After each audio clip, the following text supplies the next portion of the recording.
পাখির কিচিরমিচির শব্দে আমাদের ঘুম ভাঙে। গ্রামের সকালটা ঠিক এভাবেই শুরু হয়। সেই সাথে শুরু হয়ে যায় আমার ঘরকন্নার কাজ, রান্নার আয়োজন। দুপুরের রান্নার জন্য ডালায় সবজি নিয়ে কাটতে বসেছি।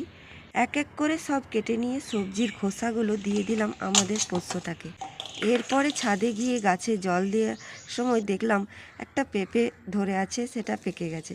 তো কাঁচা পেঁপেটা পেড়ে নিয়েছি। এটা কিন্তু আজ খাবো না। এরপরে রান্নাঘরে এসে গেছি। কড়াইতে দিলাম তেল, পেঁয়াজ কুচি, কেটে রাখা ভেন্ডি, আলু, নুন, জিরে গুঁড়ো, ধনে গুঁড়ো, হলুদ গুঁড়ো দিয়ে একটু নেড়ে দিয়ে দিলাম টমেটো আর একটা কাঁচা লঙ্কা। একটুখানি নেড়ে চেড়ে ঢাকনা চাপা দিয়ে দিলাম। এদিকে বানাতে লাগলাম ডিম পাউরুটি টোস্ট। শ্বশুরমশাই নাস্তা রেডি করছি। ওনাকে নাস্তা দিয়ে এসে দেখি ভেন্ডি আলুর তরকারি রান্না হয়ে গেছে। নামিয়ে নিয়ে একটা বাটিতে রেখে দিলাম। এভাবে ভেন্ডি আলুর তরকারি খেতে খুব ভালো লাগে। এবার পরিবারের সদস্য সংখ্যা অনুযায়ী চাল মেপে নিয়ে আমি ঝিঙে, আলু, গাজরের সবজি কেটে রেখেছিলাম, সেটা আমার শাশুড়ি মা প্রেসার কুকারে রান্নায় বসিয়ে দিয়েছে। আমি চাল ধুয়ে গ্যাসে বসিয়ে দিলাম।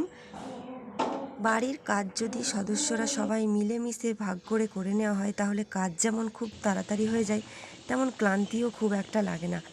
এদিকে ভাত ফুটতে শুরু করেছে আর শ্বশুরমশাই চিকেন নিয়ে এসেছেন।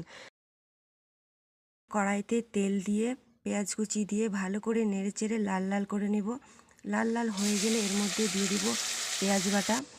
এরপর দিয়ে দেবো এর মধ্যে তেজপাতা, দারুচিনি, গরম মশলা। এরপর দিয়ে দেবো মশলাগুলো যা যা এখানে দিয়েছি দেখতে পাচ্ছ। এবার ভালো করে নেড়ে চেড়ে কষিয়ে নিয়ে এর মধ্যে দিয়ে দেবো চিকেনটাও ভালো করে নেড়ে চেড়ে কষিয়ে নেব।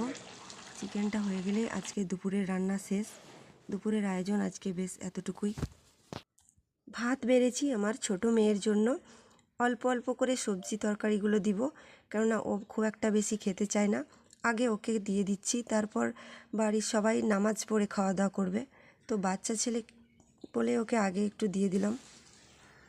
আমরা যখন খাবো ততক্ষণে ওর অনেক খিদে পেয়ে যাবে। আর এমনিতেও সকাল দিকে ও তেমন কিছু খায়নি ভালো করে, তো সেই জন্য ওকে আগে খাইয়ে দিচ্ছি। খাবার দিয়ে বললাম নিজে হাতে খা, বললো না মায়ের হাতে খাবো। মায়ের হাতে খাওয়ার মজাই আলাদা।